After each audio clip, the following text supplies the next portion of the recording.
Ankleshwar B division પોલીસે national highway 48 પર માંડવા toll plaza પાસેથી મોટી કાર્યવાહી કરી છે. પોલીસે મમરાની થેલીની આડમાં લઈ જવાતો ₹35,10,00,000નો ઇંગ્લિશ દારૂનો જથ્થો ઝડપી પાડ્યો હતો. આ સાથે ₹5,00,000ની પિકઅપ ગાડી પણ જપ્ત કરવામાં આવી હતી. આમ કુલ ₹40,10,00,000નો મુદ્દામાલ કબજે કરાયો છે. અંકલેશ્વર બી ડિવિઝન પોલીસ મથક સ્ટાફ પેટ્રોલિંગમાં હતો તે દરમિયાન તેમને બાતમી મળી હતી કે અંકલેશ્વરથી ભરૂચ તરફનો રોડ પર માંડવા ટોલ પ્લાઝા નજીક નંબર પ્લેટ વિનાની એક શંકાસ્પદ બોલેરો પિકઅપ ગાડી ઊભી છે, જેમાં એક ઈસમ બેઠો છે અને તેમાં શંકાસ્પદ મુદ્દામાલ ભરેલો છે.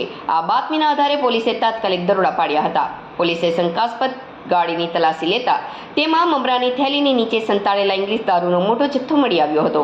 કુલ 1008 નંગ ઇંગ્લિશ દારૂની બોટલો મળી આવી હતી, જેની કિંમત ₹35,10,00,000 આંકવામાં આવી છે. પોલીસે દારૂ અને ₹5,00,000ની પિકઅપ ગાડી સહિત કુલ ₹40,10,00,000નો મુદ્દામાલ કબજે કર્યો હતો. આ પ્રકરણમાં બોલેરો પિકઅપના